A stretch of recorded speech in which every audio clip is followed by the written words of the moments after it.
en esta clase es diagnóstico de diabetes, fisiopatología y clasificación. Voy a tratar de acotar es un poquito larga la clase, pero no tengo otro remedio, porque es un poco extensa. Espero poder completarlo en menos de una hora, en 45 minutos, a lo sumo una hora. Así que como empezamos un poco tarde en este momento, y estamos ahora somos 11:22, así que voy a tener que pasarme un poco de las 12, o sea que en media hora, 40 no voy a poder hacerlo, pero por ahí para 12:15, 12:20 voy a terminar. Bueno, entonces comencemos. La diabetes se puede definir como un trastorno crónico del metabolismo de los hidratos de carbono, pero que se caracteriza por una hiperglucemia crónica y que se debe a un déficit absoluto o relativo de la insulina y o su acción. Este trastorno crónico del metabolismo abarca tanto los hidratos de carbono como los lípidos como las proteínas. La diabetes en el mundo es una verdadera pandemia, ya que hablamos de este término, ¿no? Que no solamente se aplica a las infecciones, en este caso que tenemos la pandemia del COVID, ¿no es cierto? ¿Por qué decimos que es una pandemia? Porque se estima que la diabetes afecta actualmente a más de 366 millones de adultos en el mundo. Y estas cifras van a continuar en aumento y se estima que para el 2030 estas cifras alcanzarán los 552 millones de personas. O sea, hay mucho trabajo para los diabetólogos. ¿Por qué es importante el diagnóstico precoz de la diabetes? Porque la diabetes per se es un factor de riesgo cardiovascular, tanto para enfermedad, tanto para stroke, para enfermedad vascular periférica, como para cardiopatía isquémica. También es una causa elevada, es un porcentaje elevado de pacientes diabéticos que tienen mal control metabólico, con neuropatía y amputaciones no traumáticas. Y es una de las causas más importantes de nefropatía e insuficiencia renal crónica que termina en estadio avanzado en diálisis. También podemos decir que es una de las causas más frecuentes, junto con, por ejemplo, el glaucoma, de amaurosis, si el paciente no se trata, a lo que conduce justamente la retinopatía diabética. Es decir, por la elevada incidencia de complicaciones macro y microvasculares, es muy importante hacer el diagnóstico precoz, ya que esto va a aumentar la morbimortalidad de estos pacientes. En cuanto a la clasificación de la diabetes, podemos decir que, a diferencia de otra clasificación que hace muchos años ya no está en vigencia, que ustedes pueden escucharla en boca de algunos médicos que hablan de insulinodependencia, insulindependencia, así como que la clasificación estaba centrada específicamente en el tratamiento que recibían los pacientes. En cambio, esta clasificación que está vigente hace muchos años está basada en la etiología, en la fisiopatogenia de la enfermedad. Uno dice que en realidad la diabetes no es en realidad una enfermedad, sino un conjunto de enfermedades con diferentes etiopatogenias. Entonces, esto es muy importante, clasificar a los pacientes en cuanto a su etiopatogenia, porque eso va a determinar una implicancia clínica práctica, que sería justamente la elección del tratamiento. La elección del tratamiento siempre en medicina va dirigido a la etiopatogenia. Es paliativo cuando desconocemos la causa, pero si la conocemos, siempre la etiopatogenia va a orientar la elección del tratamiento.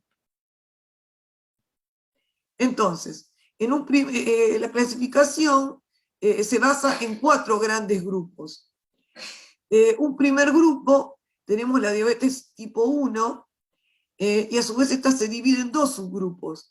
El grupo A, la diabetes inmunomediada, y la B, que es la diabetes idiopática, en la cual no se pueda demostrar la presencia de anticuerpos. En el caso de diabetes tipo 1, autoinmune, hay un proceso que se produce en la célula beta de destrucción progresiva por autoanticuerpos, que culmina en una insulinopenia que pone en riesgo al paciente de cetoacidosis diabética. Dentro de la diabetes tipo 1, autoinmune, tenemos la diabetes tipo LADA. Como dice acá las siglas, es que se dice Late Autoimmune Diabetes Adult, es una diabetes autoinmune tardía del adulto. Este tipo de diabetes, si bien se puede dar a cualquier edad, el promedio es entre 30 y 50 años. Son pacientes normopesos o con peso bajo. Inicialmente responden a la dieta y los hipoglucemiantes orales, pero hay una progresión rápida a la insulinorequiriencia. Dentro del año del diagnóstico, aún pacientes con un aparente buen control en un inicio, con el correr del tiempo, el paciente empieza a tener mal control metabólico, mal control de su glucemia, a pesar que el paciente está haciendo las cosas bien, que está cumpliendo con el tratamiento instituido, y esto puede ocurrir dentro del año, hasta entre los 3 y algunos dicen hasta los 5 años del diagnóstico. Entonces, un paciente que se vuelve insulino requiriente dentro del año, sobre todo dentro de los 3 o 5 años de su diagnóstico, tenemos que sospechar una diabetes LADA, una diabetes autoinmune tardía del adulto. Entonces, algunos pacientes se pueden presentar clínicamente con pérdida de peso, con apetito conservado y aumentado, como si fuera un diabético tipo 1. O algunos pueden debutar con cetoacidosis. Y si lo evaluamos desde el punto de vista del laboratorio, nosotros queremos evaluar la reserva pancreática de insulina, le pedimos un péptido C, que es equimolar con la secreción de insulina, y lo vamos a encontrar bajo. Después, si queremos confirmar la etiología autoinmune, le vamos a pedir anticuerpos. El anticuerpo que se presenta de manera más precoz y que permanece más tiempo es el anticuerpo GADA, anticuerpo glutámico descarboxilasa. Y también, si uno quisiera ver si el paciente tiene algún antígeno de histocompatibilidad, de susceptibilidad para diabetes, podríamos pedirle una HLA. En general no es necesario. Estos pacientes, si se presentan en un inicio como un diabético tipo 2, fenotípicamente, con sobrepeso, que ustedes lo van a diagnosticar como un 2 por la presentación, por el fenotipo inicialmente, que responde hipoglucemiantes a la dieta, y de repente el paciente empieza con insulinorequiriencia, porque el paciente se presenta como un paciente diabético tipo 1, con poliuria, polipsia, pérdida de peso. Bueno, en ese caso, en esos pacientes, uno le pediría el péptido C para, de alguna manera, confirmar que tiene una reserva pancreática de insulina baja, aunque lo podemos inferir justamente por la pérdida de peso, porque la pérdida de peso siempre es un signo de insulinopenia. Entonces, este paciente, en ese caso, si uno quiere confirmar esa reserva baja, podría pedirlo, pero no siempre es necesario. Lo mismo que los anticuerpos, para confirmar que es una etiología autoinmune. Eso no es algo fijo, que a todo el mundo se lo tengamos que pedir, pero entre la sospecha de la edad muchas veces es útil para confirmar el diagnóstico. En la literatura van a encontrar como enormes sugeridos de este tipo de diabetes 1,5, lentamente progresiva, tipo 1 latente, de comienzo tardío, de juvenil de comienzo del adulto, que lo que está hablando es de un proceso autoinmuno lento y progresivo, por el cual el paciente puede estar muchos años sin requerir insulina, como les acabo de explicar. Bueno, así que este tipo de diabetes podría uno incluirla en este grupo de diabetes tipo 1. Siguiendo con la clasificación, tenemos la diabetes tipo 2, que tiene todos los efectos fisiopatológicos, digamos, importantes o principales, como son la insulinoresistencia, que se define como una disminución de la insulinosensibilidad, y un defecto de la secreción pancreática de insulina. En un primer momento, los diabéticos tipo 2 tienen hiperinsulinemia, pero con el tiempo la célula beta se agota y el paciente va a requerir el uso de insulina. Por eso decimos que un diabético tipo 2 es una enfermedad progresiva. En un primer momento va a haber hiperinsulinemia que va a compensar, digamos, la insulinoresistencia y va a ser la causa de que mantenga su glucosa normal, pero con el tiempo se agota la célula beta y se va a poner manifiesto de la hiperglucemia, tanto postprandial como de ayuno, porque el paciente ya va a tener la célula agotada y ya no va a poder compensar digamos, la insulinoresistencia con más secreción de insulina. Entonces, tarde o temprano el paciente se va a convertir en un paciente insulinopénico. Pero esto ocurre después de muchos años, más de 10 años, desde el momento del diagnóstico. Esto depende también, esto varía de acuerdo al control glucémico metabólico del paciente. A peor control glucémico, la célula beta se agota antes, podemos tener insulinorequiriencia antes. Pero bueno, esto más o menos, resumidas cuentas, la historia del diabético tipo 2, que después lo vamos a volver a ver durante la clase. Después tenemos la diabetes gestacional, que es la diabetes que ocurre, se diagnostica o se diagnostica durante el embarazo.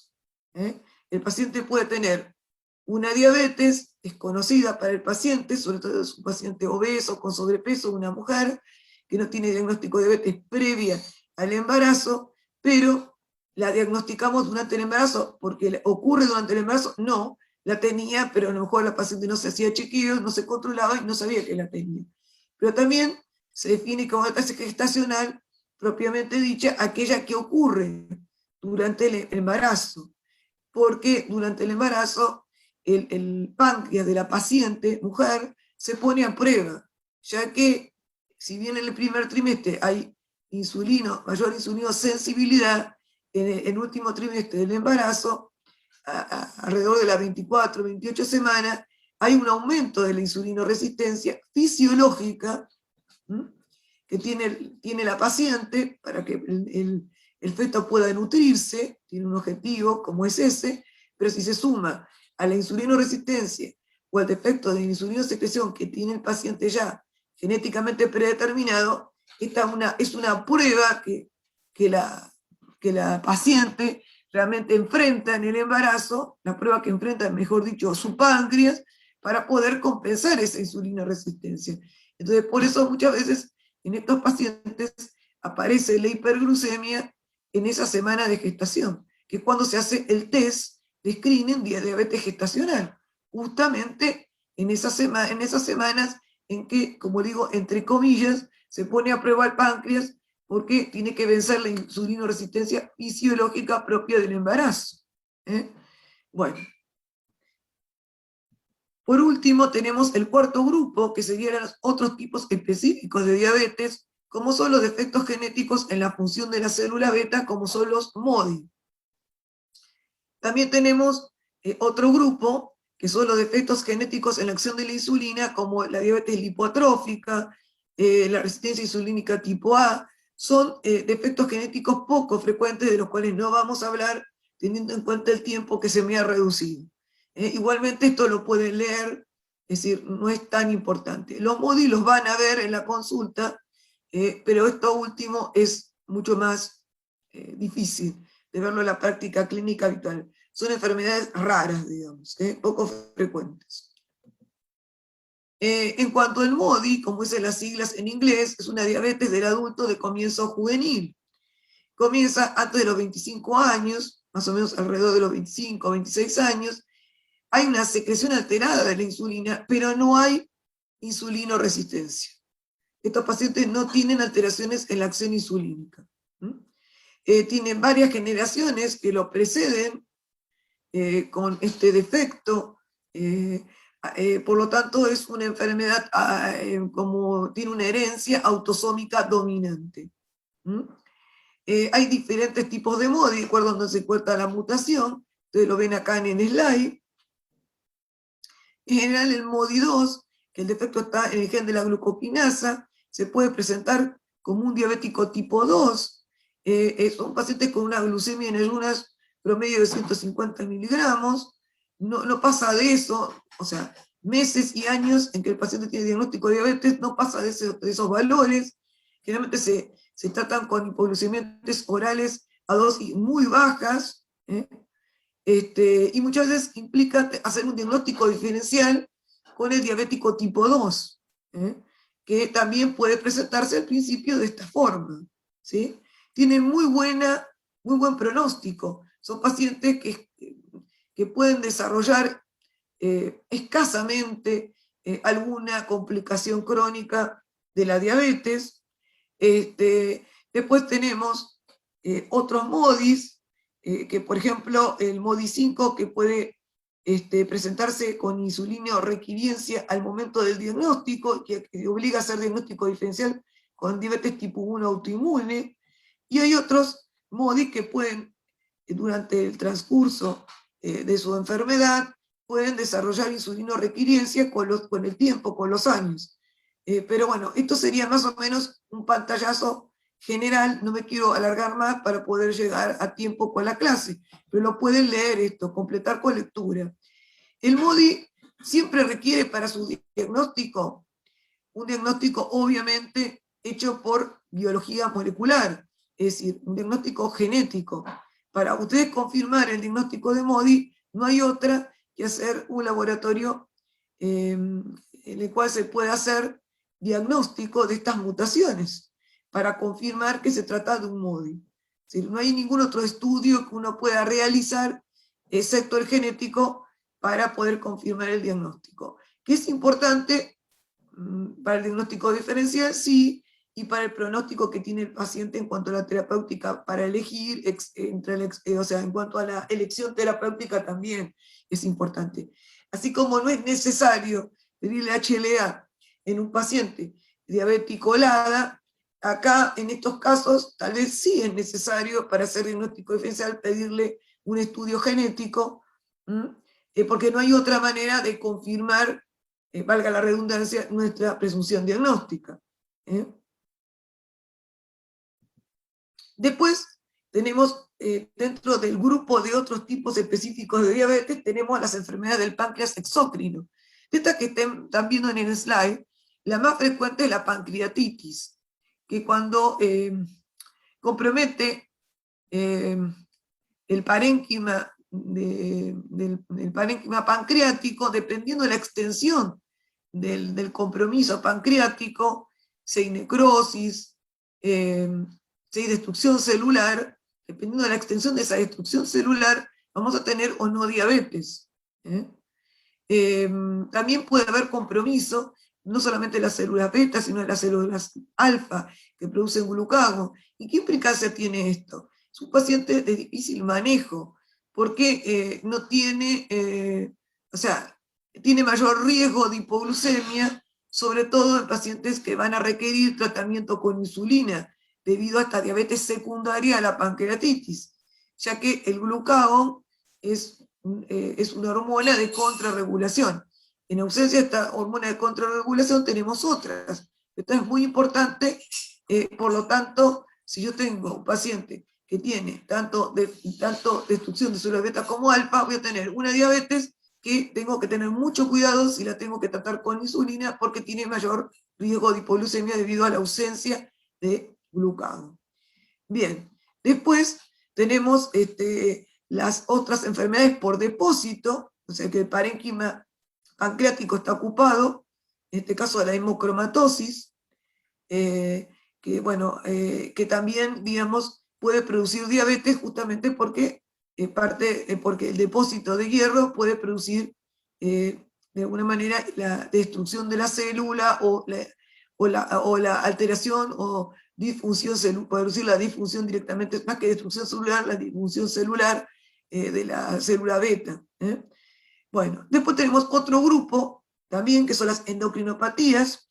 La que tienen en común las endocrinopatías es que hay un aumento de las hormonas de contrarregulación o hiperglucemiante. Por ejemplo, la acromegalia, tenemos un exceso de hormona de crecimiento, que la hormona de crecimiento en exceso produce hiperglucemia. O, por ejemplo, el síndrome de Cushing, que se caracteriza por hipercortisolismo, otra hormona de contrarregulación que también me va a poder producir hiperglucemia. Puede producirme diabetes o alguna alteración de la tolerancia a la glucosa, como prediabetes. En estos casos, este tipo de diabetes secundaria podría decirse, entre comillas, se cura o remite cuando nosotros tratamos la causa, que es la endocrinopatía. Pero en individuos predispuestos genéticamente a ser diabéticos, la enfermedad, la endocrinopatía, actúa como un factor gatillo o desencadenante de la enfermedad. Entonces, si bien el tratamiento de la causa, que es la endocrinopatía, no hace desaparecer la diabetes, puede mejorar su control metabólico, su control glucémico, al controlar la causa que gatilló la enfermedad diabetes. En pacientes que no tengan predisposición genética puede ser que remita por completo, ¿sí? Después tenemos la inducida por químicos o drogas. Acá voy a destacar los glucocorticoides. También voy a decir lo mismo que con la diabetes secundaria endocrinopatía. Si yo tengo glucocorticoides en un paciente que usa dosis elevadas, inmunosupresoras, bueno, voy a poder tener hiperglucemia. ¿Puede remitir con la suspensión o reducción de la dosis? Sí, puede remitir, pero también, si es un individuo genéticamente predispuesto para diabetes, la ganancia de peso que puede producir el uso de glucocorticoides, la insulinoresistencia, y puede todo eso obrar como gatillo para que se manifieste la enfermedad. Y al retirar el glucocorticoide, el paciente queda diabético, con mejor control, pero queda diabético. También hay otras drogas que se utilizan, por ejemplo, para el tratamiento del HIV, del SIDA, que también pueden producir diabetes, son diabetogénicas, y también las drogas que se usan para el trasplante, para inmunosuprimir al paciente, de tal manera que se habla hoy en día de una nueva entidad o de forma de diabetes secundaria, que es la diabetes post-trasplante. También infecciones pueden comprometer el parénquima pancreático, como citomegalovirus, robiola, y formas no comunes de diabetes mediada por fenómenos inmunes, que son, por ejemplo, anticuerpos antirreceptores de insulina, de lo cual no vamos a hablar. Y vamos al último punto, al último subgrupo de estos otros tipos de diabetes específicas, que son los síndromes genéticos asociados a veces con diabetes. Y tenemos el Klinefelter, el Turner, el Down, el síndrome de Down, el Prader-Willi, que lo vemos a la diabetes asociada, y por supuesto siempre en estos casos siempre tenemos que investigar o vemos diabetes, ya que sabemos a prima facie que estos pacientes pueden tener asociada la diabetes. Y acá nosotros terminamos con la clasificación. Bueno, vamos a esto que dije rápidamente al principio, vamos a desarrollar la patogénesis de la diabetes tipo 1. Entonces, en la patogénesis de la diabetes tipo 1 tenemos factores genéticos, factores inmunológicos, anticuerpos antígenos específicos, y puede pasar que el paciente tenga antecedentes familiares o personales de enfermedades autoinmunes. ¿Qué enfermedades autoinmunes se asocian frecuentemente con diabetes? Por ejemplo, enfermedad celíaca, vitiligo, la tiroiditis crónica de Hashimoto, que puede causar hipotiroidismo. Son enfermedades autoinmunes que están muchas veces relacionadas con la diabetes. Y esto es lo que uno les explica a los pacientes, no es que sea la causa, sino que un paciente que potencialmente puede tener enfermedades autoinmunes, una enfermedad puede tener potencialmente una segunda, una tercera, una cuarta, como que hay una predisposición. Por supuesto que cada enfermedad autoinmune es órgano específico, pero podemos decir que alguien que tenga ya un antecedente familiar o personal de un tipo de enfermedad autoinmune puede ser un factor de riesgo para desarrollarlo en otro órgano, por ejemplo en el páncreas, es una diabetes tipo 1. Luego tenemos los factores ambientales que actúan como gatillo. Se hablan de virus, Epstein-Barr, diferentes libros se han propuesto. Algunos hablaban de la albúmina, porque antiguamente había niños que se los alimentaba con leche de vaca, es decir, de origen bovino. Entonces una albúmina que no es la humana, que contiene leche materna, podría desencadenar el fenómeno autoinmune. La albúmina bovina, hoy actualmente, por lo menos en la ciudad, no usamos esto. Usamos leche, si el paciente no puede dar de mamar a su bebé, puede usar leches maternizadas, pero bueno. Después las nitrosaminas, otros químicos que están muchas veces, que ahora se denominan disruptores hormonales ambientales, que pueden ser alimentos transgénicos, que tienen modificaciones genéticas, que pueden actuar como una injuria, un estímulo del sistema inmune, pueden actuar como un estímulo del sistema inmune para generar justamente autoanticuerpos. Inclusive se los vinculó los disruptores hormonales no solamente con enfermedades autoinmunes, por ejemplo con la diabetes tipo 1, sino también, por ejemplo, con alteraciones de la fertilidad. Bueno, entonces podemos decir que hay una cascada, digamos, patogénica de diabetes tipo 1 que empieza con una activación inmunológica, porque puede ser con algún factor ambiental, como dijimos recién, con algún disruptor hormonal que puede estar en los alimentos, en el packaging de los alimentos, etc. Y se empieza la destrucción progresiva de la célula beta. Esto lleva a una disfunción de la función de la misma, y esto va a llevar como consecuencia a un déficit de producción de insulina, es decir, a la insulinopenia, poniendo en riesgo al paciente de debutar con una cetoacidosis. Esto es para repasar un poco, digamos, lo que es, lo que pasa justamente cuando un paciente tiene insulinopenia. Nosotros sabemos que la insulina es una hormona hiperglucemiante y anabólica, o sea, favorece los procesos sintéticos. Entonces, para cumplir con la función hipoglucemiante, la insulina actúa a nivel hepático, disminuyendo la gluconeogénesis, disminuyendo la glicogénolisis y aumentando la síntesis de glucógeno. A nivel del tejido adiposo, tenemos que la insulina lo que hace es aumentar la captación de glucosa y disminuir la secreción de ácidos grasos libres. Y a nivel muscular aumenta la síntesis de glucógeno. Entonces, nuestro concepto es, si hay insulina, tiene acción hipoglucemiante. ¿Cómo realiza la acción hipoglucemiante? A través de todos estos procesos que la insulina favorece. Sintéticos, fundamentalmente sintéticos. O sea, pues decimos que es una hormona hipoglucemiante y anabólica. Entonces, ¿qué pasa en el paciente con deficiencia de insulina, como en el paciente de diabetes tipo 1? Lo que ocurre y que conduce finalmente a la hiperglucemia es que a nivel del hígado va, al no haber insulina, hay una disminución de la captación hepática de glucosa. Hay un aumento de la glicogénolisis, porque el organismo necesita tener a su disposición glucosa como fuente de energía.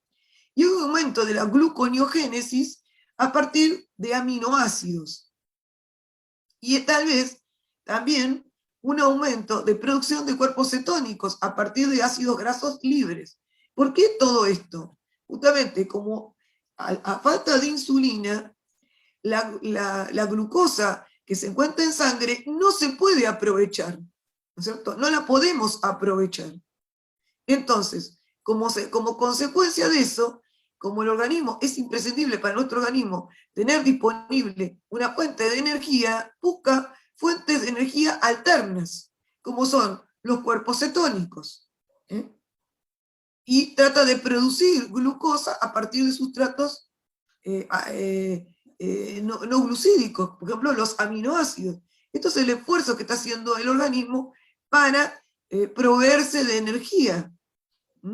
porque la glucosa es sinónimo de energía, y la insulina lo que hace es aprovechar, lo que hace es aprovechar la energía de la glucosa de los alimentos para que la célula cumpla con todas sus funciones.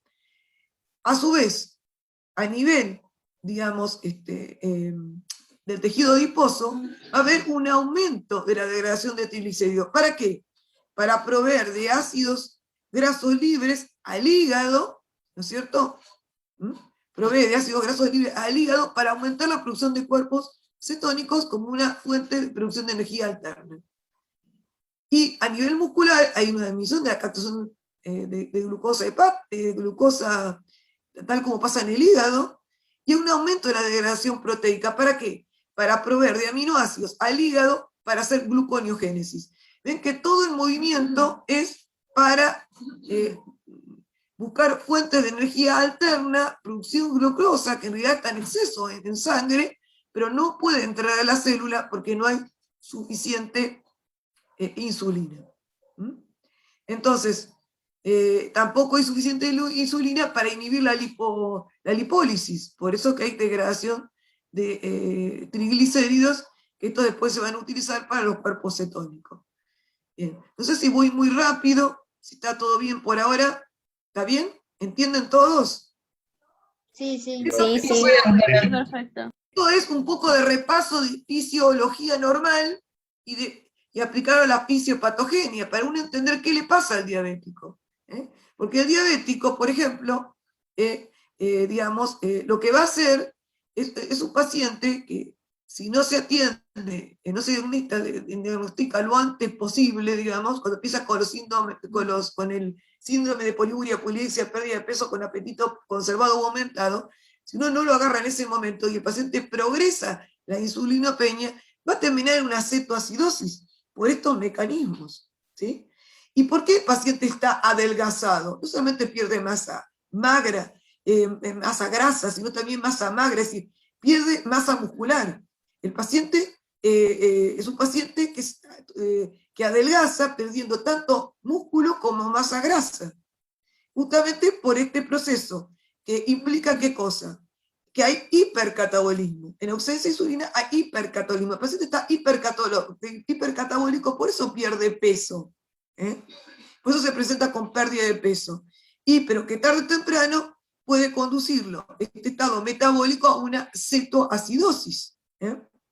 Entonces, esto sería como para entender un poco justamente cómo se presenta el paciente, por qué se presenta clínicamente cómo se presenta y por qué debuta con cetoacidosis, que es una de las complicaciones agudas que, si no se atienden de inmediato, pueden llevarlo a la muerte del paciente.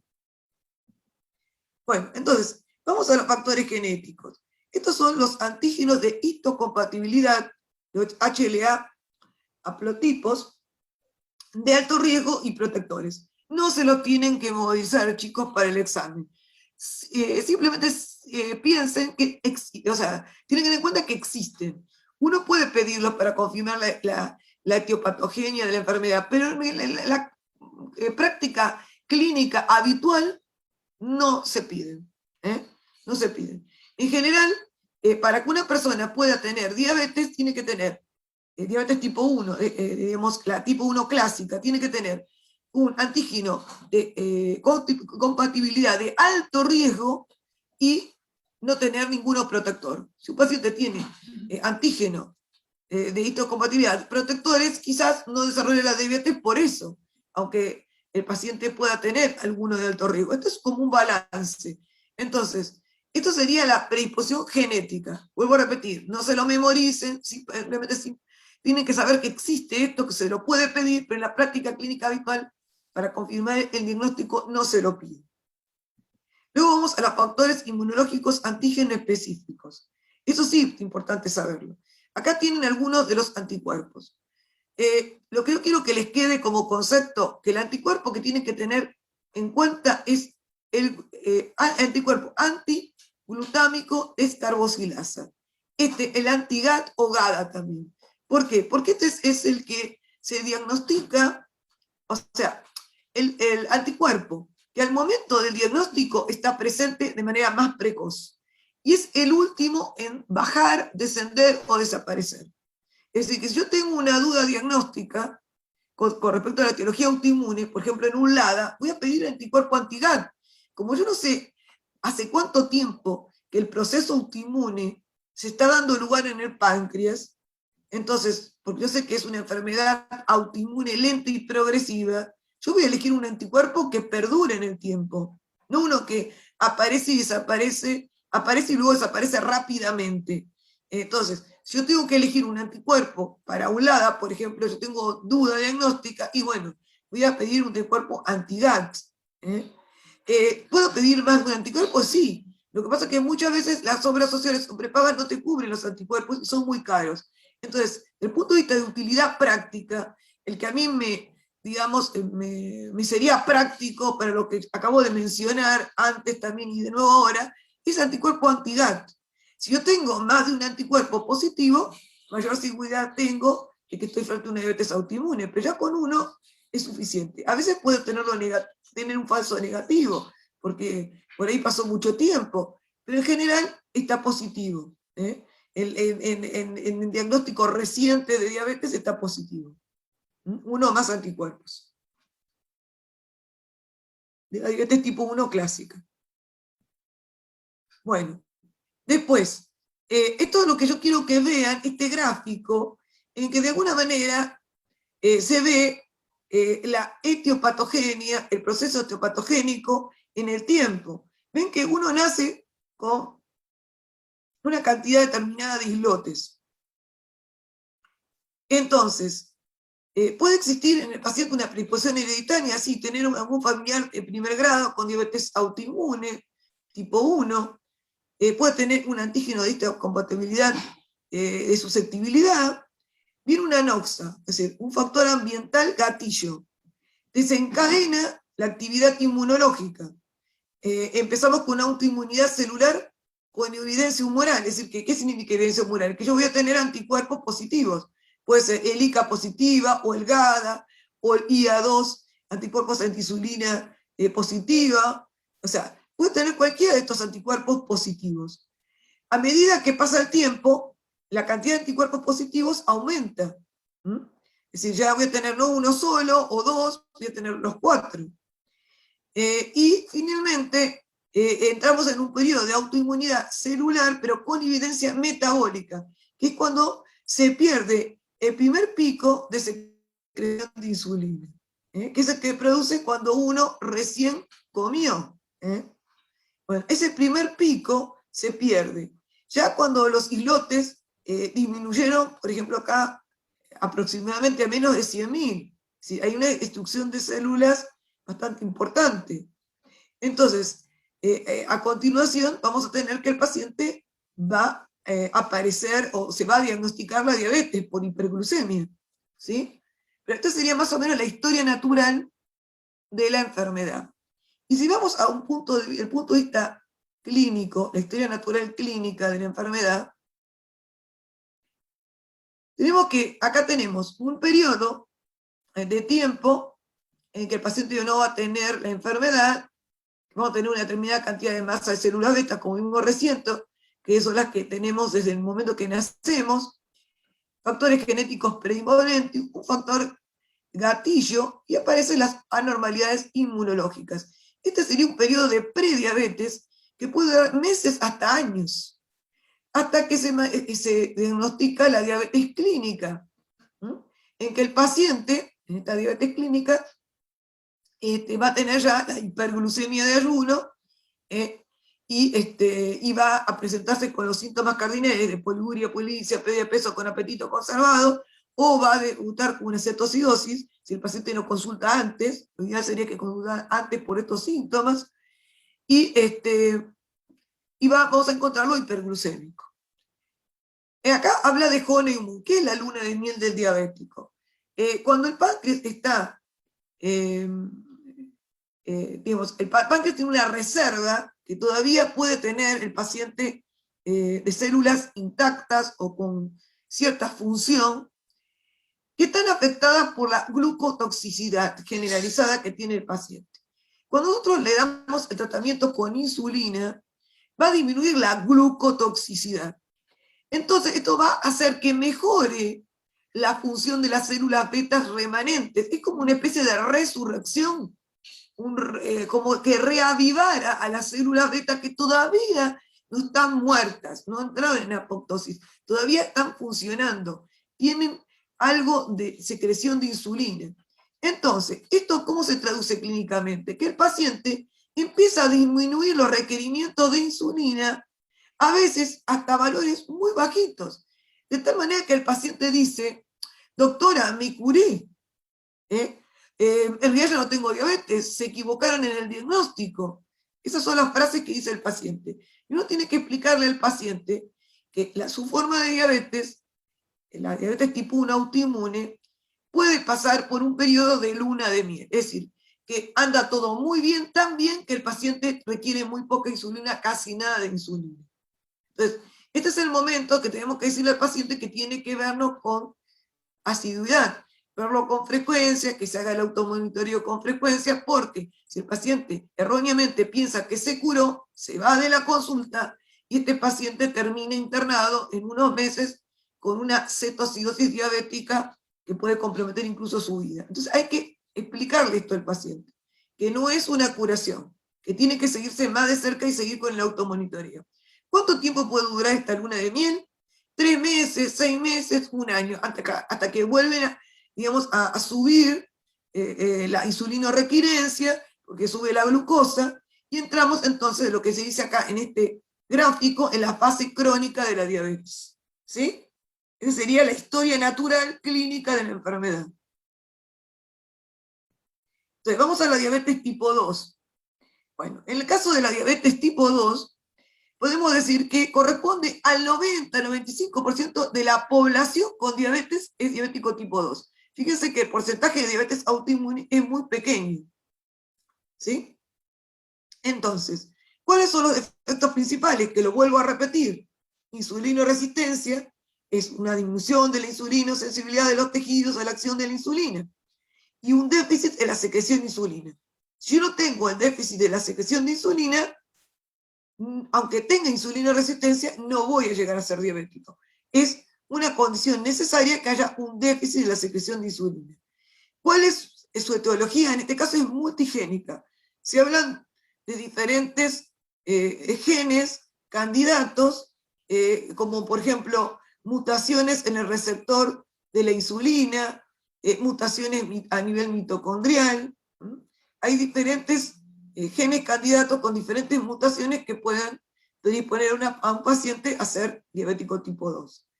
Después, tenemos que los pacientes se presentan clínicamente en general con sobrepeso u obesidad y que las complicaciones crónicas, como la nefropatía, retinopatía, la enfermedad cardiovascular, pueden estar presentes al momento del diagnóstico. ¿Por qué? A diferencia de la diabetes tipo 1, en la diabetes tipo 2 no sabemos a ciencia cierta cuándo comenzó la diabetes.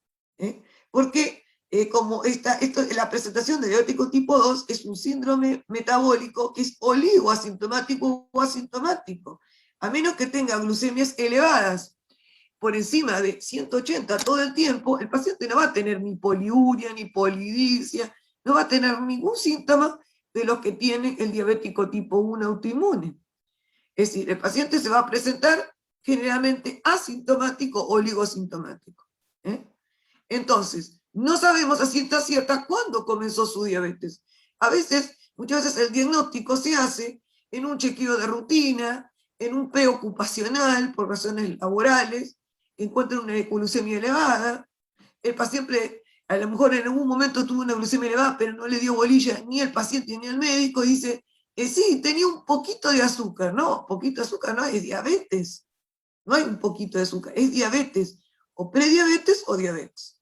Entonces, no podemos precisar el momento en que comenzó la enfermedad. Entonces puede tener las complicaciones.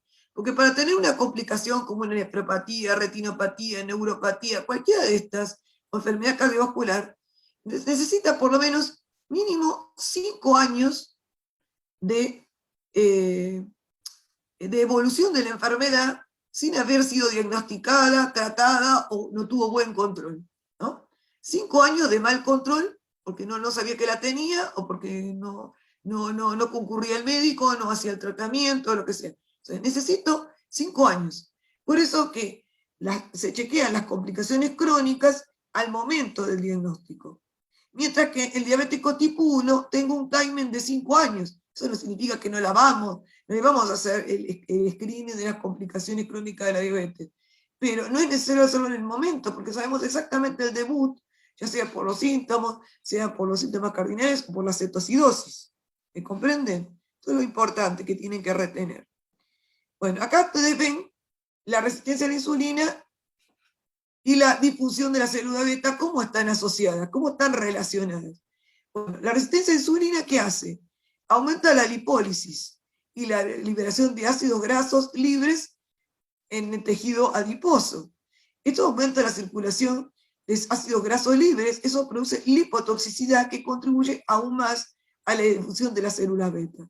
Por otro lado, la disminución de la recaptación de glucosa a nivel del músculo como del tejido adiposo, también lleva a un aumento de la liberación, hay también un aumento de la liberación de la glucosa hepática. Todo esto va a contribuir a la hiperglucemia. Eso eleva la glucotoxicidad que, como dijimos recién, produce disfunción de la célula beta, disfunción en la insulinosecreción. Y a su vez, la resistencia a insulina per se aumenta la demanda de insulina por parte del páncreas. ¿Para qué? Para vencer justamente la insulinoresistencia. Esto también contribuye al agotamiento o a la disfunción de la célula beta. En realidad, el paciente en un primer momento va a tener justamente hiperinsulinemia como compensando para vencer la insulina resistencia. Va a ser una hiperinsulinemia compensadora de la insulina resistencia, pero con el tiempo la disfunción de la célula beta se agrava, la célula beta se agota y ya cada vez no puede producir más insulina como demanda el organismo para cumplir con las funciones que tiene la insulina en las células. Entonces va a aparecer ahí justamente la hiperglucemia postprandial primero y luego de la de ayuno. Esto le llaman el octeto ominoso de diabetes tipo 2, porque acá lo que estamos viendo son 8 factores que van a contribuir a la producción de la hiperglucemia. Algunos ya lo mencionamos: la alteración de la secreción de insulina, el aumento de la producción hepática de glucosa debido a la insulinoresistencia, y el aumento de la lipólisis justamente también a nivel de tejido adiposo. Pero hay un defecto muy importante que podamos utilizar desde el punto de vista terapéutico inclusive, que hay una disminución del efecto incretina, que va a traer como consecuencia una disminución de la secreción de insulina y al mismo tiempo un aumento de la secreción de glucagón. O sea, la disminución del efecto incretina va a contribuir también a la hiperglucemia, porque, repito, disminuye la secreción de insulina y aumenta la secreción de glucagón. También de funciones de neurotransmisores, de la captación hepática de glucosa que acabamos de mencionar, y también hay otro efecto que también se aprovecha desde el punto de vista terapéutico, que es, hay un aumento de la reabsorción de glucosa a nivel tubulo-renal. También va a contribuir a la hiperglucemia. También es otro foco de tratamiento en la diabetes, como son los inhibidores de SGLT2, para de alguna manera restablecer la absorción normal de glucosa a nivel renal, ¿no es cierto? Bueno, pero vamos a ir a ver, repasar qué son las incretinas, que son tan importantes. Las incretinas son GLP-1 y GIP, son hormonas sintetizadas por el intestino que intervienen en la regulación de la homeostasis de la glucosa. Regulan la glucosa. Acá tenemos, la GLP-1 es sintetizada por las células L del ilion en colon, mientras que el GIP se sintetiza por las células CAN en duodeno. Ambas estimulan la secreción de insulina en presencia de glucosa. Pero solamente el GLP-1 tiene efectos de inhibición a nivel del vaciamiento gástrico.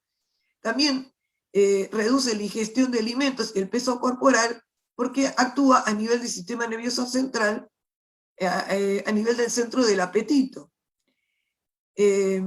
También inhibe la secreción de glucagón por las células alfa de manera dependiente de glucosa, cosa que esto no hace el GIP, no tiene efectos mínimos sobre el vaciado gástrico, no carece de efectos sobre la saciedad y el peso corporal, y no inhibe tampoco la secreción de glucagón por las células alfa.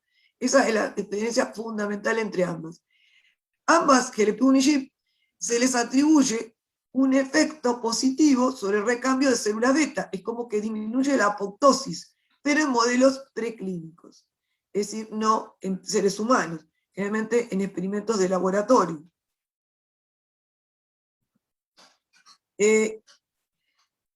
¿Qué es la disminución del efecto incretina? El concepto incretina se va a deber a la observación que la administración oral de glucosa produce una respuesta mayor de secreción de insulina que cuando la administramos por vía intravenosa. Y esto se llama efecto incretina. Vieron que dije yo recién que las incretinas estimulan la secreción de glucosa, estimulan la secreción de insulina en presencia de glucosa, ¿sí? Entonces, obviamente, actúan cuando los alimentos son administrados por vía oral. Si yo lo administro por vía intravenosa, sí, voy a tener respuesta, pero no va a ser tan importante. ¿Por qué? Porque ahí no van a actuar las incretinas. Entonces, se ha observado que los pacientes con diabetes tipo 2, el efecto incretina disminuye, ya en pacientes diabéticos tipo 2. Y esto, como dijimos antes, también contribuye a la hiperglucemia, porque de esa manera disminuye también la secreción de insulina y aumenta la secreción de glucagón porque no tiene el freno del GLP-1, que es esta incretina que frena el glucagón, ¿sí? Entonces, esta sería la historia natural de la diabetes tipo 2. Ustedes ven que tenemos una primera etapa que puede dar 4, 7 años, que es que le llamamos de tolerancia alterada a la glucosa, o también llamada prediabetes. En esta etapa, la resistencia a la insulina, que se mantiene a lo largo del tiempo, es decir, eso no se modifica, va a haber una hiperinsulinemia que va a causar una hiperglucemia postprandial, significa postcomida leve. Si en este periodo de tiempo nosotros no hacemos una prueba de tolerancia a la glucosa, no vamos a encontrar nada más que si hacemos una glucemia en ayunas, la vamos a encontrar normal. Solamente si hiciéramos una prueba de tolerancia a la glucosa, vamos a encontrar una hiperglucemia postprandial leve, no de diabetes, pero una hiperglucemia anormal, digamos. Entonces, con el tiempo, en un primer momento la secreción de insulina, como ven acá, sube, la glucemia en ayunas se mantiene, la glucemia postprandial empieza a subir, y llega un momento en que se pone en manifiesto la disfunción de la célula que ya no puede compensar la resistencia a la insulina, o sea, fracasa la célula en compensarla, entonces aparece tanto la hiperglucemia postprandial franca como la hiperglucemia en ayunas. Y es el momento del diagnóstico de diabetes, ¿sí? Lo ideal sería diagnosticar a los pacientes en esta etapa de prediabetes, porque uno podría, con cambios en el estilo de vida y con o sin insulinosensibilizadores, evitar la progresión a diabetes o demorar la progresión de diabetes en un individuo que está predispuesto genéticamente a ser diabético, ¿sí? O sea, hay posibilidad de normalizar los valores de la curva, o mejor dicho, de la prueba de tolerancia a la glucosa, si el paciente, por ejemplo, pierde peso, hace actividad física, puede detener esa progresión. Lo que es muy importante tener en cuenta es que el 50% de la función de las células beta se ha perdido antes del diagnóstico del diabético tipo 2. ¿Qué implicancia tiene esto? Que el paciente queda con una reserva de células beta. El tratamiento que le demos al paciente tiene, entre otras cosas, además de normalizar la glucemia, evitar que ese pool de células beta enfermas que quedaron remanentes con más o menos buena función o buena función, no las pierda. Si el paciente tiene un mal control metabólico, un mal control glucémico, es muy probable que la reserva pancreática que le queda, que es el 50%, la agote en poco tiempo. Entonces, ¿qué va a pasar? Se va a volver insulino requiriente. Si nosotros cuidamos esa reserva pancreática de insulina que tiene el paciente, va a demorar la insulino requiriencia. Como dijimos, la diabetes tipo 2 es una enfermedad progresiva. Con el tiempo va a requerir insulina, sí o sí. Porque la insulina se va a agotar la fabricación de la insulina. Pero para nosotros mantener esta reserva viva y mejorar también el control, necesitamos justamente tomar las decisiones terapéuticas correctas para mantener esta reserva y que no se nos agote, y cuando se agote sea después de muchos años, no de manera inmediata, ¿sí? Salvando que este paciente se le asocie un proceso autoinmune en la evolución de su enfermedad y sea una diabetes que tiene un componente de insulinoresistencia y al mismo tiempo de autoinmunidad, que podría ser un LADA, y bueno, que un diabético aparentemente de tipo 2 es una diabetes híbrida que tiene los dos componentes y con el tiempo se manifieste como una diabetes LADA, como les expliqué recién, ¿no? Bueno, entonces, para resumir, la presentación clínica que tenemos del diabético tipo 1 es los síntomas cardinales y o la cetoacidosis si el paciente no llega a la consulta en esta etapa de síntomas cardinales. Acá, para que tener una cetoacidosis, tiene que tener una franca insulinopenia, es decir, un déficit de secreción de insulina casi muy poco, escaso e insignificante. El diabetes tipo 2 dijimos que es oligosintomático o se presenta como un síndrome metabólico, que eso lo vamos a ver en otra clase. ¿Cuáles son los criterios diagnósticos de diabetes? Esta es la última parte que vamos a abordar. Una glucemia en ayunas mayores o igual a 200 casual. ¿Qué significa? Sin ayuno, sin preparación. Más síntomas clásicos de diabetes que ya los vimos. Con esto es suficiente para hacer diagnóstico de diabetes. O una glucemia en ayunas mayor o igual a 126 con un ayuno de 8 horas. Pero yo necesito por lo menos 2 glucemias en ayunas, mayores o iguales a 126, en 2 oportunidades. O el tercer criterio es una glucemia plasmática a las 2 horas de la prueba de tolerancia oral a la glucosa, que es con 75 gramos de glucosa diluida en agua, que tiene que ser mayor o igual a 200 a las 2 horas, me hace diagnóstico de diabetes.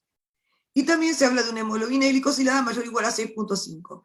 Les hago, esto se los pongo porque son los criterios diagnósticos que tenemos tanto en la Sociedad Americana, la Sociedad Latinoamericana de Diabetes, la Sociedad Argentina de Diabetes adhiere a los criterios diagnósticos de la Sociedad Americana de Diabetes.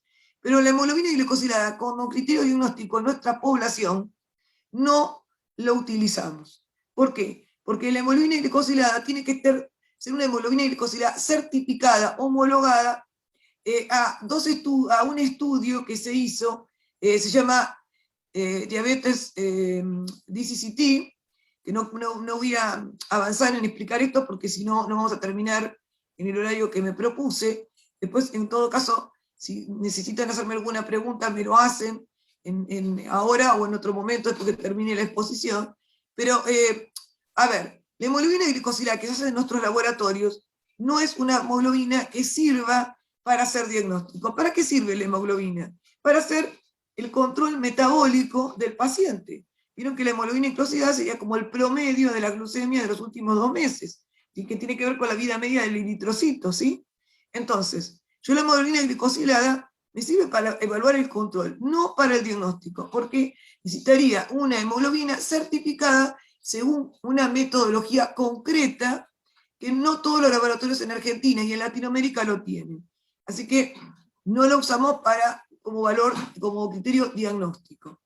Una cosa muy importante de la prueba de tolerancia a la glucosa, que al paciente hay que decirle que tiene que quedarse en el laboratorio a hacer la prueba. O sea, le sacan sangre primero, luego le dan una solución esta glucosada, que se la dan para tomar, luego a las 2 horas de estar en reposo del laboratorio no se puede ir a a dar una vuelta por el jardín, a tomar aire o ir a otro lado. No, se tiene que quedar sentado en reposo porque si no la glucosa se consume, es como un combustible. Si usted pone un auto en movimiento, va a consumir el combustible que es la nafta. Bueno, acá, si el cuerpo se pone en movimiento, consume la glucosa. Entonces la prueba es inválida, no sirve. Siempre hay que preguntarle al paciente si cumplió con las condiciones que se deben cumplir para hacer la prueba, ¿no? 8 horas de ayuno, no hay que hacer ninguna dieta especial, simplemente quedarse en el laboratorio las 2 horas en reposo. Una cosa importante desde el punto de vista práctico, que si yo tengo una glucemia en ayunas de 120, igual o mayor a 126, yo le pido una segunda. Generalmente nosotros le pedimos directamente una prueba de tolerancia a la glucosa. ¿Por qué? Porque en esa nueva glucemia que tenemos, si me da igual o mayor a 126, la prueba no se hace, se detiene, ¿sí? Pero si me da inferior a 126, se continúa con la prueba y se ve que resulta a las 2 horas. Siempre el patrón oro confirmatorio de tener diabetes, ¿cuál es? La prueba de tolerancia a la glucosa, ¿sí? Entonces, a veces para no perder tiempo y que el paciente venga con una nueva glucosa, que no es igual a mayor a 126, por ahí viene igual a 120, que no es de diabetes ese valor, pero sí de prediabetes. Entonces, ¿cómo hago el desempate? Tendría que, en una segunda consulta, pedirle la prueba de tolerancia a la glucosa. Y a veces el paciente no consigue turno, como no se siente mal, desaparece, y ustedes pierden la ocasión de detectar de manera precoz la diabetes. Entonces, mi consejo es, tiene una glucemia y tiene que pedir una segunda para confirmar el diagnóstico de diabetes, pídenle directamente la prueba de tolerancia a la glucosa. Si le da compatible la glucemia en ayunas con diabetes, no le van a continuar con la prueba. Si no da normal o con criterio de prediabetes, bueno, van a continuarla y ustedes van a saber si el paciente es prediabético o es diabético. Y avanzando hacia la última, criterios diagnósticos de prediabetes, que dijimos recién, son 3, son 2 mejor dicho. La glucemia en ayunas alterada. El valor de corte normal, chicos, aunque lo viene en el laboratorio 110, por favor, que los exámenes, siempre es lo mismo. Me dicen que el valor normal es 110, no es 110. El valor de corte normal es 100. Si un paciente tiene que tener menos de 100. Si está por encima de 100 y hasta 125, decimos que es una glucemia en ayunas alteradas, igual a prediabetes. ¿Qué tenemos que hacer acá? Pedirle una prueba de tolerancia a la glucosa para confirmar que es prediabetes o es una diabetes, ¿sí? En su comienzo, con glucemias bajas, ¿sí? Ahora, si yo tengo una prueba de tolerancia a la glucosa y a las 2 horas me da entre 140 y 199, eso no es diabetes, es prediabetes o intolerancia a la glucosa, se llama también, ¿sí? Entonces, acordarse, ustedes, yo que no soy diabética, gracias a Dios, el valor a las 2 horas es menos de 140. Ese es el valor normal. Entre 140 y 199 no es de diabetes, es de intolerancia a la glucosa, es decir, prediabetes. Y ahora otra vez tenemos el criterio también diagnóstico de prediabetes como hemoglobina y glucosilada entre 5.6 y 6.4, que tampoco no lo consideramos, ¿sí? Entonces, nosotros tenemos criterio diagnóstico de prediabetes. Estos chicos no hay otro remedio que memorizarlo, porque muchas veces los valores de referencia no existen cuando reciben un informe de laboratorio. Esto tienen que memorizarlo y saberlo, nada más, ¿sí? Bueno, entonces, bien. Entonces, ¿ustedes todos me escuchan bien? ¿Hola? Sí, Sí, sí. la escuchamos. Sí, sí, se escucha. Bueno, entonces quedamos acá, prediabéticos. ¿Por qué es importante tener diagnóstico de prediabetes? Lo mismo que si tuviera diagnóstico precoz de diabetes, por lo que dije recién, podemos cambiar la historia natural de la enfermedad, con cambios en el estilo de vida, hacerle bajar de peso si tiene sobrepeso o obesidad, actividad física, mejora la insulina resistencia. Le podemos dar o no un insulino sensibilizador como la metformina, pero lo más importante es cambios en el estilo de vida que lo conduzcan a tener un peso lo más cercano a lo normal posible. Eso puede cambiar la historia de la enfermedad, evitar que progrese a diabetes. Y si ya es diabético, empezar con un control intensivo de la glucemia y de todos los factores de riesgo para evitar las complicaciones crónicas de la enfermedad. Y si ya las tiene, evitar que progrese, y si no las tiene, evitar que aparezca. Porque eso es lo que va a aumentar, las complicaciones crónicas son las que van a aumentar la morbimortalidad. Y ahora vamos a ver la diabetes gestacional. ¿Cuáles son los criterios diagnósticos? Esto es lo último que vamos a ver. Bien, en toda embarazada, generalmente los tetras lo hace, pero bueno, uno tiene que pedir una glucemia plasmática en ayuna a todas las embarazadas, en la primera consulta prenatal. ¿Sí?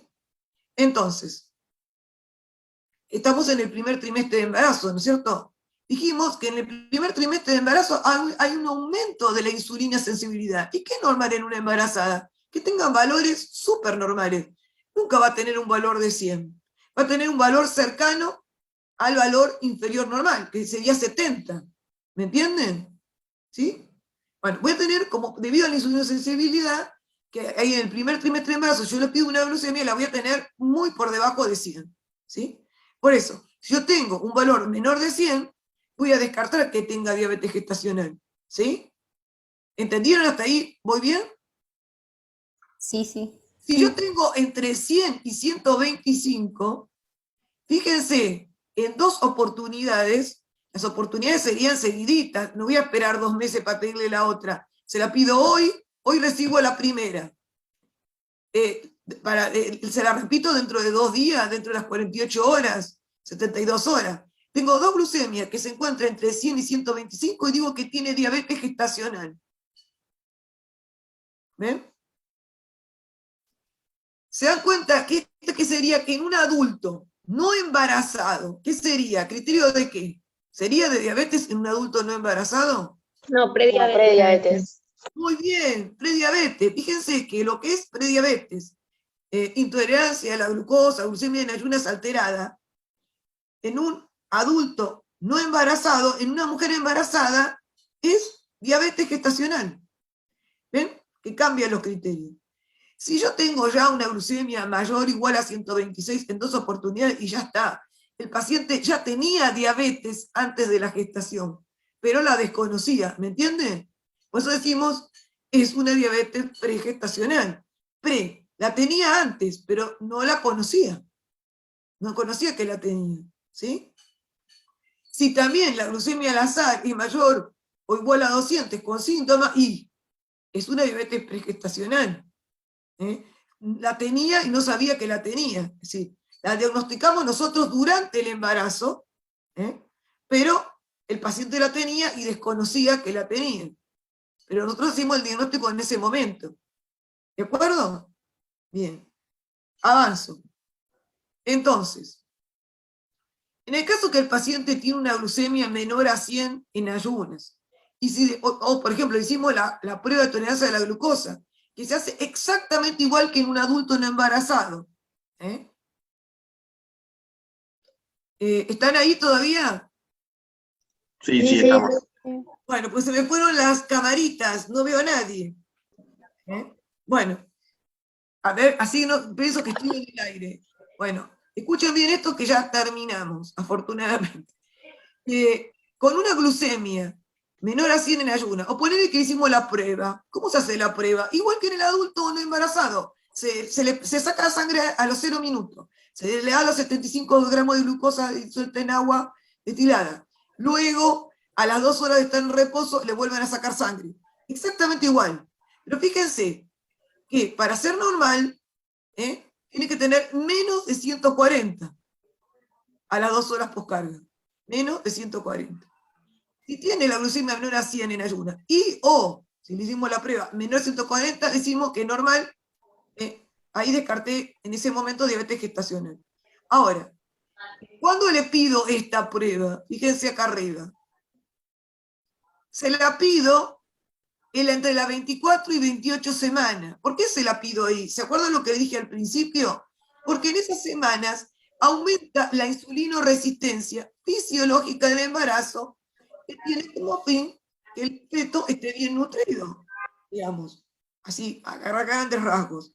Entonces, la insulinoresistencia fisiológica del embarazo pone a prueba el páncreas.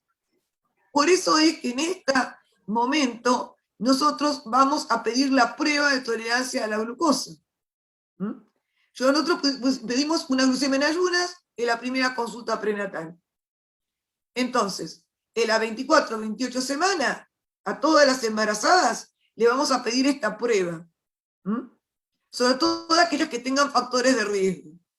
Entonces yo le hago la 24 o 28 semanas la prueba, y esta me da menos de 100 en ayunas y o menos de 140 a las horas postcarga. Decimos, la prueba de tolerancia a la glucosa con 75 gramos en esta semana me dio normal. Ahora, si no tiene factores de riesgo, ya descartamos diabetes gestacional y no le hacemos más nada. Ahora, si tiene factores de riesgo, vamos a repetir la prueba, pero entre la semana 31 a 33. Fíjense la diferencia.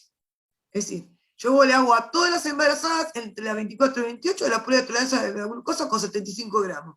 Si da normal, solamente la repito a la que tiene factores de riesgo en 31 y 33 semanas. Y fíjese que es una curva de diabetes gestacional, que la glucemia en ayunas me dé mayor a 100 y o sea mayor o igual a 140 postcarga. Fíjense, ¿qué sería criterio de curva en un adulto no embarazado? ¿A qué correspondería? Estuvimos viendo. Está 140. Intolerancia a la glucosa. Claro, prediabetes. Fíjense que una curva con valores de prediabetes, de intolerancia a la glucosa, en un adulto no embarazado, en una mujer embarazada, se convierte en un criterio diagnóstico de diabetes gestacional. ¿Sí? ¿Por qué les hago este razonamiento? Para que ustedes, como no tienen que memorizarlo, digan, bueno, la curva en una mujer embarazada de intolerancia a la glucosa corresponde a diabetes gestacional en una mujer embarazada. Y ya está, no tienen que memorizar tanto. ¿Entienden? Pues les hago el razonamiento para que esto no lo estudien de memoria. La curva puede darme normal a las 2 horas, pero darme anormal en ayunas. Igualmente es diabetes gestacional. ¿Se dan cuenta? O sea, si yo tengo mayor de 100 y la respuesta a la sobrecarga de glucosa me da menos de 140, igualmente es diabetes gestacional. ¿Ven que dice I o? Puede darme la glucemia en ayunas alterada y además la prueba a las 2 horas, la respuesta puede ser anormal porque es mayor o igual a 140. O sea, puedo tener alterada la glucemia en ayunas y a las 2 horas. O puedo tener solamente alterada la glucemia en ayunas o solamente alterada la glucemia a las 2 horas. Igual hago diagnóstico de diabetes gestacional. ¿Me comprende? ¿Me expliqué bien? ¿Sí? Por eso dice perfecto. I-O. Una cosa o la otra o las dos cosas. Bien. Y ahora voy. Estos son los factores de riesgo para diabetes gestacional, que hace que me obliga a mí a repetir la prueba en la 31 o 33 semanas. Yo para hacer la primera prueba en la 24-28, la primera glucemia, la glucemia en ayuna, en la primera consulta prenatal, la hago toda embarazada. La de la 24-28 semanas, la prueba de tolerancia a la glucosa de 24-28 semanas, la hago a todas las embarazadas. Mientras que la prueba la repito solamente a la 31-33 semanas en los pacientes que tienen estos factores de riesgo para diabetes gestacional. Edad mayor o igual a 30 años, antecedentes de diabetes en familias de primer grado, obesidad mayor o igual a 30, como índice de masa corporal mayor o igual a 30, eso significa obesidad, glucemia en ayunas mayor a 85, antecedente de diabetes gestacional en embarazos anteriores, antecedente de macrosomía, significa un bebé mayor a 4 kilos, en embarazo previo, que a lo mejor le dijeron que no entendió que tuvo diabetes gestacional o no se lo diagnosticaron, pero macrosomía sería un factor de riesgo para diabetes gestacional. Signos previos al embarazo de insulinoresistencia, por ejemplo, acantosis nigricans, ¿no? Antecedentes, acordomas, antecedentes de alto o bajo peso de la madre al nacer, mayor de 4 kilos o menor de 2.5, entonces en la madre. ¿Por qué significa? Que cuando un paciente, esto lo voy a abundar, eso es lo que se llama la epigenética, que no voy a abundar en esto, porque si no quiero terminar acá, porque ya creo que estoy en horario, dije que y 20 y 33, bueno, el alto o bajo peso al nacer la madre, y tiene que ver con la masa de célula beta que tiene la madre al nacer. Y esto va a tener una implicancia de desarrollar diabetes como en la adultez, y puede ser el embarazo el gatillo para que se manifieste. Bueno, después el origen étnico con alta prevalencia de diabetes, y acá está, por ejemplo, según la Sociedad Americana de Diabetes, los afroamericanos, latinoamericanos, hispanos, etc. O asiáticos también los incluyen. Y bueno, ahí terminaríamos con el diagnóstico de diabetes gestacional. Esto que ustedes ven acá son los criterios de screening, o sea, de detección precoz, para hacer detección. Screening significa detección, de diabetes en adultos que no tienen síntomas. Dijimos que los diabéticos tipo 2 en general no tienen síntomas. Entonces, ¿a qué adulto vamos asintomático le vamos a hacer una glucemia o alguna prueba para ver si es diabético? Y aquí tiene un paciente que tiene un índice de masa corporal mayor o igual a 25, o si es un asiático americano, mayor o igual a 23, más uno o más factores de riesgo de los que están a continuación. Sedentarismo, familiar de primer grado de diabetes, padre, madre, hermanos, grupo étnico de alto riesgo, que ya lo mencionamos, antecedente macrosomía o diabetes gestacional, si es mujer, hipertensión mayor de 140-90 o que está controlada pero es hipertenso, HDL menor de 35 y o triglicéridos mayor a 250, síndrome de ovario poliquístico. Acá habla de, estos son criterios sacados de la Sociedad Americana de Diabetes, el que sí que otra vez pone la hemoglobina mayor a 5.7 como un factor de riesgo. Una glucemia en ayunas alterada, esto es lo que significa acá, y una prueba de tolerancia a la glucosa alterada. O sea, que el paciente tenga criterios de prediabetes en una prueba, en una glucemia en ayunas alterada.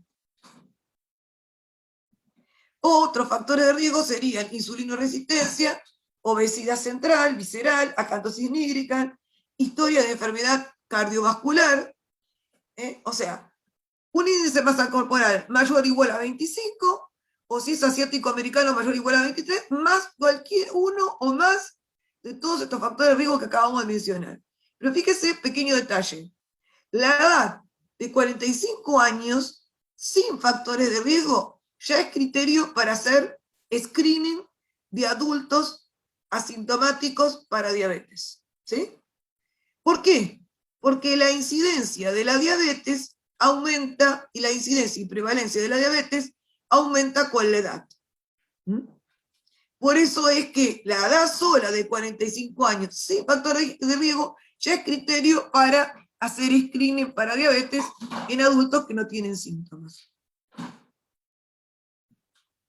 Esto es con esto termino, esto es la Sociedad Americana de Diabetes.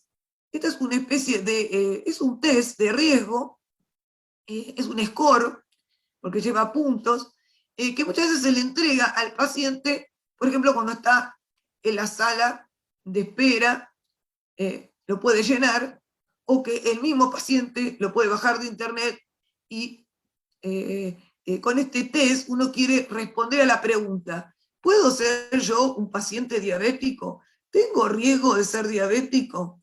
Entonces acá ponen preguntas muy sencillas, ¿qué edad tiene? Ya vimos que la edad es muy importante. Si es hombre o mujer, si es mujer, si tuvo diagnóstico de diabetes gestacional, si tiene madre, padre, hermanos con diabetes, si ha sido diagnosticado con alta presión, aunque esté controlada, si hace actividad física, o sea, si es sedentario o no, y cuál es su peso. Bueno, cada uno de estos ítems, según lo que responda, le da un puntaje. Y entonces lo que sería un score, ¿no? Entonces, si el score suman 5 o más puntos, se considera que el paciente tiene incrementado el riesgo de tener diabetes tipo 2. Por lo tanto, dice acá, debe consultar a su médico. O sea, que esto está hecho para que el propio paciente se haga este test para detectar si tiene riesgo de ser diabético o no, para que consulte lo antes posible a su médico. ¿Bien? Esta es una cosa práctica que ellos tienen. Yo aquí se muestra como un ejemplo. Y acá yo terminaría con un diagnóstico. No sé si tienen alguna pregunta. Terminé 12:33, o sea que justamente cumplí la hora. No sé si fui muy rápido, pero bueno, yo sé que ustedes tienen a lo mejor alguna otra materia para cursar o algo. Entonces, si yo hubiera empezado en horario a las 11, terminaba justo a las 12. Pero bueno, desgraciadamente, como tuve que tomar examen, me demoré en ingresar para darles la clase. Así que yo tal vez fui un poco rápida, pero quería llegar al final. No sé si alguno tiene alguna duda. ¿Qué tal, doctora? Yo tengo un par de preguntas para hacerle. Bueno, La primera es, en un adulto normal, el punto de corte para realizar o no realizar la PTOG es de 126 miligramos por ciento. En una embarazada, ¿qué valor aplica? no, ahí vamos de vuelta. En realidad, la PTOG se la hace, vos me decís, yo te voy a decir, voy a reinterpretarte tu pregunta. Vos me querés decir que si el paciente le da 126, en el laboratorio detiene la curva. ¿Vos decir cuándo la detienen si es una embarazada? Claro, por ejemplo, usted había dicho que si a un paciente le dábamos para hacerse la PTOG, pero en el consultorio le tomaban en ayuna la glucemia y le daba más de 126 o 126, la prueba se paraba y no se hacía. Ahí está, muy bien, está bien, tú entendí bien entonces, está bien. Lo entendí perfectamente. Esperen que un segundito que voy a dejar de compartir la pantalla para... Ahí está. Bueno. Sí, yo te lo voy a contestar. Entonces, yo tengo el paciente que viene a la consulta con un glucemia en ayunas de igual o mayor a 126. Entonces, lo mando al laboratorio a hacer directamente la prueba. Si en el laboratorio la prueba le da 126 en ayunas, detienen la curva y no le dan la carga de glucosa porque ya tiene un valor compatible con diabetes. Ahora, en una mujer embarazada, vos tenés que, el valor tiene que ser menor de 100, ¿sí? Si el paciente, cuando va a la, ponele que cuando te vio a vos, tenía la señora una glucemia de 105, supongamos, ¿sí? Entonces, a vos te faltaría una glucemia más en ayunas, mayor a 100, para decir que es diabética. O sea, diabetes, si tiene diabetes gestacional. ¿Voy bien? Sí, ¿Sí? sí, comprendo. Bueno, entonces, si en el laboratorio, la señora va al laboratorio con la prueba de tolerancia a la glucosa, le sacan sangre y vuelve a tener una glucemia mayor a 100, no continúan con la curva. ¿Sí? Porque ya tiene el diagnóstico. Viste que dijimos que uno pide en la primera consulta prenatal una glucemia en ayunas, ¿no? Bueno, si es menor a 100 es normal. Si está por encima de 100, decimos que es diabetes gestacional. Entonces, si por encima de 100 es diabetes gestacional y ya me trae la señora un valor de glucemia 105, yo ando entre las 48 horas, la mando a que se haga directamente la prueba de tolerancia a la glucosa, ¿m? O mandarle a hacerle la glucemia en ayunas solita, nada más.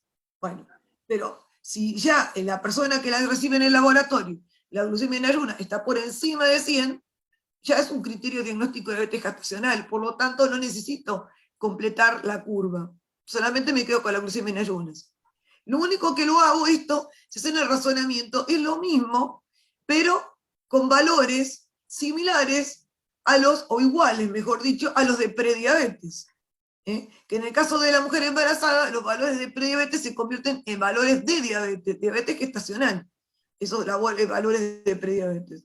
Entonces, de la misma manera que si yo en un adulto no embarazado tengo un valor de glucemia en ayunas compatible con diabetes, ya no le voy a continuar con la curva. Bueno, si el valor de glucemia en ayunas es compatible con diabetes gestacional, tampoco voy a continuar con la realización de la curva. No tiene sentido, ya tengo el diagnóstico. ¿Sí? ¿De acuerdo? Sí, perfecto, gracias. Quizás en la curva que le pedís de las 24 o 28 semanas se la completa.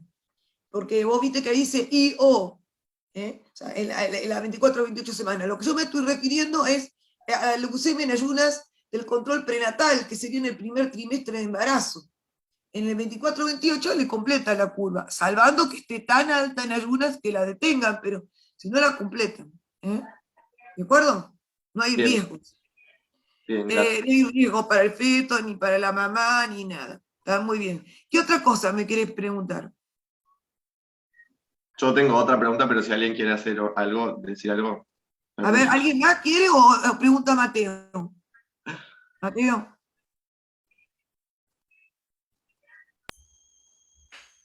¿Pregunta Mateo? Ah, bueno. Sí, No, A ver, pregunta Mateo. ¿Eh? A ver, pregunta Mateo. no, que había hablado de que el screening para diabetes se hacía ante diferentes grupos de la población. Pero, por ejemplo, yo cuando voy a una consulta con mi clínico todos los años, me hace la glucemia en ayuno. ¿Eso no sería ya un screening, a pesar de que no tengo factores de riesgo, por ejemplo? Sí, totalmente, Mateo, totalmente. O sea, como siempre, como se ve en estos criterios diagnósticos, se tiene en cuenta la parte económica, los gastos que significa hacer un screening, por eso que se ponen pautas. Pero en realidad está muy bien que una vez por año uno se haga una glucemia junto con otras cosas, que es lo que llamamos chequeo médico. Pero acá dice que por lo menos como criterio de screening sería tener mayor o igual a 45. O sea que si el paciente, por ejemplo, no se controla nunca nada, un paciente mayor a 45 años tendría que hacerlo. Siempre en un ocupacional podemos tener una glucemia en ayunas, en diferentes momentos de la vida vamos a tener una glucemia en ayunas porque nos hacen, digamos, chequeos preocupacionales, porque nos vamos a operar de algo, o sea, siempre va a haber una glucemia, que la van a pedir justamente como un screening, para detectar alguna alteración que impida, por ejemplo, operar al paciente, o en este caso, que tenga una valoración de tipo, a ver si el paciente es apto o no para esta ocupación para la cual está haciendo el chequeo o preocupacional. Pero te quiero decir, sí, sí, igual esto no significa, no excluye que ustedes lo hagan. Habitualmente, por diferentes razones, le piden una glucemia en ayuna sola. Pero lo que quieren decir estos criterios es que a ninguna persona con un índice de masa corporal mayor o igual mayor o igual a 25, un índice de masa corporal mayor o igual a 23 en un asiático, estas personas, más un factor de riesgo, no le puede faltar hacer un screening, que lo pueden hacer con una glucemia en ayunas, o si quieren también pueden pedirle directamente la prueba de tolerancia a la glucosa, que es el gold standard, el patrón oro para hacer diagnóstico de diabetes, para no quedarse con ninguna duda, más si tiene factores de riesgo. Y a toda persona adulta, mayor de 45 años, igual a mayor, siempre, aunque no tenga factores de riesgo, hay que pedir una glucemia. Pero lo que pasa es que hay gente que se controla habitualmente por diferentes razones y otras que no. Se va a lo mejor por primera vez a su clínico, y bueno, estas son pautas, normas generales. Después uno actúa más allá de la norma, digamos, ¿no? Esto no impide que uno le pida la glucemia a quien quiera, cuando uno quiera, pero esto diríamos cuando no se debe dejar de pedir, digamos así. Siempre hay que pedirla. Y en otros casos podemos pedirlo y sí, para hacer detección precoz y sí. Bueno, ¿qué más? ¿Quién más quiere preguntar algo? Así ya los dejo.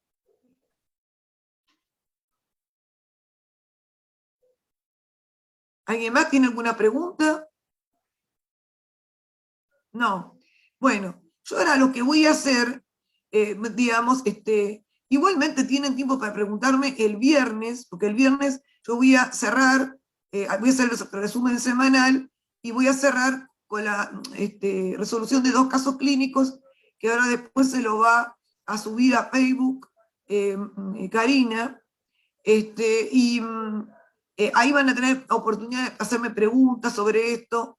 No sé si lo grabó, si no lo grabó, yo tengo las clases grabadas, todas, porque el año pasado no hacíamos el Zoom en vivo, sino que mandábamos las clases grabadas. Si no quedó bien grabado o no grabó, les envío mis clases grabadas directamente. Así que van a tener tiempo como para volver a verlo, volver a escucharlo y demás. Si es que no grabó esto, que creo que estaba grabando Karina esta clase. Sí, se está grabando. ¿Se está grabando? Bueno, entonces le va a enviar seguramente esta.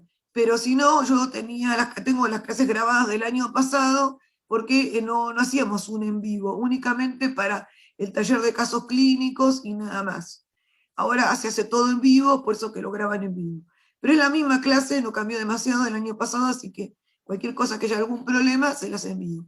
La otra cosa, entonces, en El viernes lo que yo voy a hacer entonces es responder las preguntas que les queden y vamos a ver los casos clínicos. Yo voy a mostrárselos un cachito, a ver si puedo. A ver si se...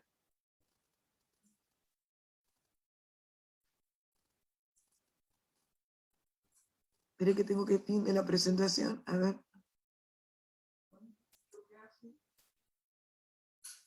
Y ahora esto tengo que guardarlo. Ahí vamos. Me falta una cosa.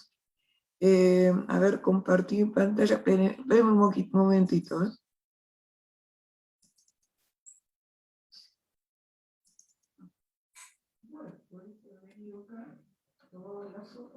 Shh.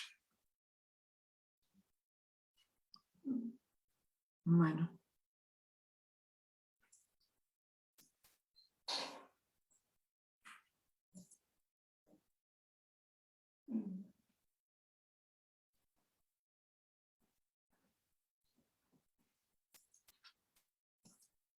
No sé, se me fue.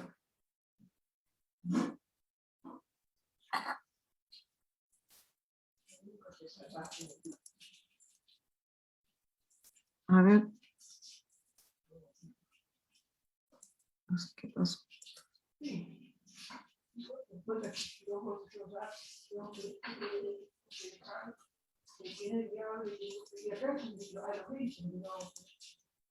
Shh, por favor, Isabel, estoy terminando. Se escucha todo lo que estás diciendo.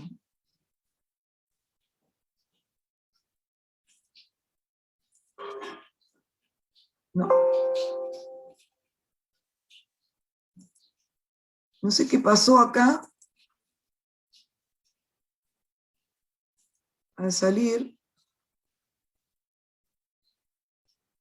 A ver.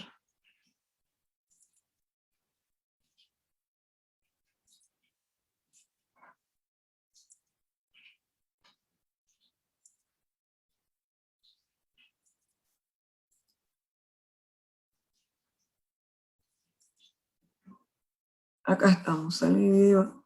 Ahí la pegué con esto. Ahí está. ¿Ustedes lo ven? No, todavía no. A ver, compartir pantalla.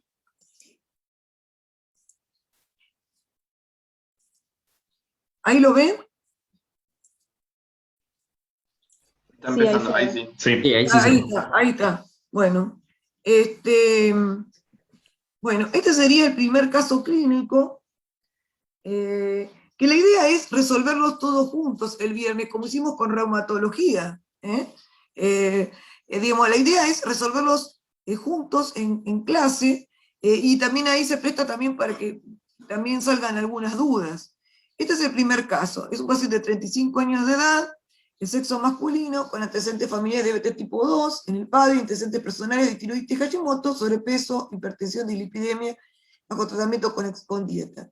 Este es el examen físico, el laboratorio, y el médico de cabecera solicita la curva, ¿no? Esto es muy fácil, así que después vamos a hablar un poquito de varias cosas con respecto a esto, que la idea es disparar preguntas y dudas. Entonces, ¿cuáles son sus diagnósticos? ¿Cuál es su probable etiología? ¿Y por qué? Y el segundo caso es un paciente de 35 años de edad, de sexo masculino, con diagnóstico de diabetes tipo 2, 2 años de evolución, bajo tratamiento con metformina, con buena adherencia al plan de alimentación y control metabólico durante el primer año. Realiza actividad física, bicicleta 3 veces por semana, y consulta por presentar poliguria, polidipsia, pérdida de peso con apetito conservado, 6 kilos en 2 meses. Está preocupado porque está haciendo las cosas bien y piensa que tiene algo malo. Así que es muy fácil. ¿Cuál es el diagnóstico presuntivo? ¿Por qué? ¿Y qué estudio solicitaría para confirmarlo? Seguro que ya todos tienen la respuesta a los dos, pero la idea es discutirlos en clase y decir por qué y qué le pediría y demás. Estos casos, en realidad uno lo que está buscando es justamente integrar los conocimientos que adquirieron durante la semana y aplicarlos a los casos clínicos. Es como decir, casos clínicos que van a integrar los conocimientos de la semana. Si ustedes estudian, van a poder resolverlo fácilmente. Es más, con los que ahora les expliqué ya lo podrían haber resuelto. Así que sin ningún problema. Entonces, pero lo que yo quiero que el viernes ustedes me justifiquen por qué piensan lo que es, por qué causa, por qué la etiología, por qué el diagnóstico, por qué la etiología de ese diagnóstico y la etiopatogenia de ese diagnóstico, y bueno, y lo fundamente. La idea es que sí, me hagan el diagnóstico, que es fácil, porque simplemente ver los valores, pero me fundamenta el diagnóstico y el tipo de diabetes que tiene el paciente. Bueno, y acá ya los dejo. Yo además me tengo que ir ahora a hacer consultorio. Yo ya los dejo acá para que todos vayan a almorzar. Bueno, espero que les haya sido útil. Es mucha información, ya les digo, tienen la posibilidad de verlo grabado de nuevo, pero digamos, y repasar todos los conocimientos viéndolo grabado de vuelta. Y también lean un poquito. Harrison es un buen lugar para leer. Si alguno tiene el libro de Maximino Ruiz, doctor Maximino Ruiz de diabetes también, aunque no creo que esté muy actualizado, si no es la última edición, sino el Harrison. Pueden leer algo más en el Harrison, y nada más. No hay otra cosa. Y ya con lo que yo les di en clase, tienen suficiente como para asimilar, aprender sobre este tema, por lo menos. ¿De acuerdo? Bueno, nos vemos entonces el viernes de vuelta. Gracias. Adiós. Hasta luego. Gracias. Gracias, doctora. Chao, profe. Hasta luego, que tengan buen día. Que tenga buen día. Buen día, igualmente. Chao, gracias. Chao, hasta luego.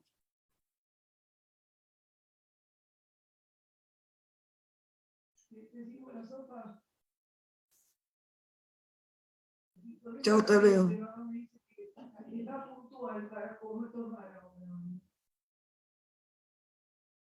Después que se pongan unos ratitos de jamón y queso.